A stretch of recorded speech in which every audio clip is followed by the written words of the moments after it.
നമുക്ക് മറ്റു വാർത്തകൾ പരിശോധിക്കാം. നിയമസഭാ തെരഞ്ഞെടുപ്പ് അടുത്തിരിക്കെ രാഷ്ട്രീയ പരിപാടികളിൽ സജീവമാകാൻ വിജയിയുടെ നീക്കം. തഞ്ചാവൂർ ജില്ലയിലെ 8 നിയമസഭാ മണ്ഡലങ്ങളിൽ നിന്നുള്ള നേതാക്കളും പ്രവർത്തകരുമായി വിജയ് ഇന്ന് കൂടിക്കാഴ്ച നടത്തും. 5000-ഓളം പേർ പരിപാടിയിൽ പങ്കെടുക്കും എന്നാണ് കരുതുന്നത്. ഗൗതം വിവരങ്ങളുമായിട്ട് ചേരുന്നു. ഗൗതം, വിജയ് ഈ തെരഞ്ഞെടുപ്പിൽ വലിയ മുന്നേറ്റം പ്രതീക്ഷിക്കുന്നുണ്ട്. എന്നാൽ അതേസമയം തന്നെ അപ്പുറത്തുള്ള ഭാഗത്ത് DMK നല്ല തോതിൽ ശക്തിപ്പെടുന്നു എന്ന രാഷ്ട്രീയ സാഹചര്യവുമുണ്ട്. ഇപ്പോൾ കരൂർ സംഭവം പോലുള്ള കാര്യങ്ങളുടെ ഒരു നെഗറ്റീവ് ഷെയ്ഡിലുമാണ് അദ്ദേഹം ഉള്ളത്. എന്തൊക്കെ സംഘടനാ പരിപാടികളിലാണ് അദ്ദേഹം ഇനി വരും ദിവസങ്ങളിൽ പങ്കെടുക്കുക? സനീഷ്, കേരളത്തിലെ പോലെ തന്നെ ഇത്തവണയും തമിഴ്നാട്ടിലെ നിയമസഭാ തെരഞ്ഞെടുപ്പ് വലിയ പോരാട്ടങ്ങൾക്ക് അല്ലെങ്കിൽ രൂക്ഷമായ രാഷ്ട്രീയ പോരാട്ടങ്ങൾക്ക് വേദിയാകുമെന്ന് വ്യക്തമാക്കുന്ന തരത്തിലാണ് ഓരോ ദിവസവും അവിടെ നിന്നുള്ള രാഷ്ട്രീയ വാർത്തകൾ പുറത്തു വരുന്നത്. വിജയെ സംബന്ധിച്ചിടത്തോളം ഈ തെരഞ്ഞെടുപ്പിൽ ശക്തി കാണിക്കുക എന്നതാണ് ഏറ്റവും പ്രധാനപ്പെട്ട കാര്യം. അതിൽ ആദ്യഘട്ടത്തിൽ തൻ്റെ അനുയായികൾ, അതായത് ആരാധക വൃന്ദത്തെ രാഷ്ട്രീയവൽക്കരിച്ച് ഒരു അനുയായി വൃന്ദമാക്കി മാറ്റുകയും അതിനെ ആരാധകരെ ഉപയോഗിച്ചുകൊണ്ടുള്ള രാഷ്ട്രീയ പ്രചരണം നടത്തുകയും ചെയ്യുകയായിരുന്നു ആദ്യഘട്ടം. ആദ്യഘട്ടം പൂർത്തിയായിരിക്കുന്നു. അതിനിടയിൽ ഈ കരൂർ ഉൾപ്പെടെയുള്ള ദുരന്തങ്ങൾ ഉണ്ടായിട്ടുള്ളത്. അതിനുശേഷം വളരെ കൃത്യതയോടുകൂടിയുള്ള പരിപാടികളാണ് നടക്കുന്നത്. ഇന്നിപ്പോൾ തഞ്ചാവൂരിലാണ് വിജയുടെ രാഷ്ട്രീയ പരിപാടി നടക്കുന്നത്. ഏറ്റവും പ്രധാനപ്പെട്ട കാര്യം, തഞ്ചാവൂരിൽ നടക്കുന്ന യോഗത്തിൽ 8 നിയമസഭാ മണ്ഡലങ്ങളിൽ നിന്നുള്ള പ്രതിനിധികളാണ് പങ്കെടുക്കുന്നത്. 5000 പ്രതിനിധികളെ പ്രതീക്ഷിക്കുന്നുണ്ട്.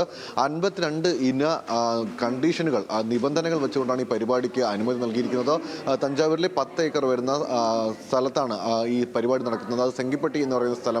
സെങ്കിപ്പട്ടിയിലെ 10 ഏക്കർ വരുന്ന ഗ്രൗണ്ടിലാണ് ക്രമീകരണങ്ങൾ ഒരുക്കിക്കൊണ്ട് ഇപ്പോൾ ഈ പരിപാടി നടക്കാൻ പോകുന്നത്. ഇപ്പോൾ തൃച്ചിയിലെത്തിയ വിജയ് തൃച്ചിയിൽ നിന്നും വാഹനമാർഗത്തിൽ ഇപ്പോൾ തഞ്ചാവൂരിലേക്ക് പോയിക്കൊണ്ടിരിക്കുകയാണ്, ഈ സെങ്കിപ്പട്ടിയിലേക്ക് പോയിക്കൊണ്ടിരിക്കുകയാണ്. അവിടെ എത്തിച്ചേർന്നാൽ ഉടൻ തന്നെ ഈ പരിപാടികൾ ആരംഭിക്കും. ഇതിലേറ്റവും പ്രധാനപ്പെട്ടത്, നേരത്തെ സനീഷ് സൂചിപ്പിച്ച പോലെ തന്നെ DMKയും TVKയും തമ്മിലുള്ള ഒരു തുറന്ന പോരാട്ടത്തിലേക്ക് ഈ രാഷ്ട്രീയ കാലാവസ്ഥ തമിഴ്നാട്ടിൽ മാറിയിട്ടുണ്ട്.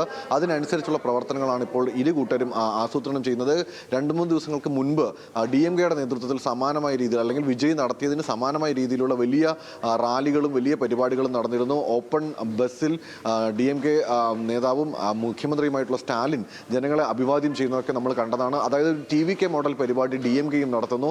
DMKയുടെ ശക്തി കേന്ദ്രങ്ങളിൽ TVK ശക്തി തെളിയിക്കുന്നതിന് വേണ്ടിയിട്ടുള്ള രാഷ്ട്രീയ യോഗങ്ങൾ സംഘടിപ്പിക്കലാണ് ഇപ്പോൾ TVK ചെയ്തുകൊണ്ടിരിക്കുന്നത്. അതിൽ യാതൊരു പിഴവും വരുത്താതിരിക്കാനുള്ള ജാഗ്രതയും കാണിക്കുന്നുണ്ട്. കഴിഞ്ഞ ദിവസം തന്നെ TVKയുടെ ചെയർമാൻ കൂടിയായിട്ടുള്ള അധ്യക്ഷൻ കൂടിയായിട്ടുള്ള N ആനന്ദ് ഈ സ്ഥലത്തെത്തുകയും അവിടുത്തെ ക്രമീകരണങ്ങൾ വിലയിരുത്തുകയും ചെയ്തു. നിലവിൽ ഈ പരിപാടി നടക്കാനിരിക്കുന്നത് 5000 പേരെ പങ്കെടുപ്പിച്ചുകൊണ്ടാണ്.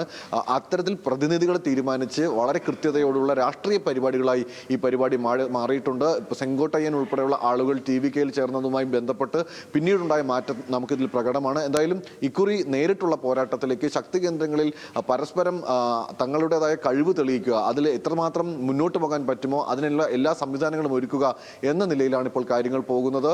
അതുകൊണ്ട് തന്നെ നിലവിൽ ഈ റാലി ഏറ്റവും പ്രധാനപ്പെട്ടതാണ് TVKയെ സംബന്ധിച്ചിടത്തോളം. ഇന്ന് നടക്കുന്ന റാലിയും അതിനോടൊപ്പമുള്ള ഈ നിയമസഭാ പ്രതിനിധികളുമായുള്ള ചർച്ചകളും, അവിടെ സീറ്റ് ചർച്ച ഉൾപ്പെടെ ഉണ്ടാകാനുള്ള സാധ്യത നിലനിൽക്കുന്നുണ്ട്.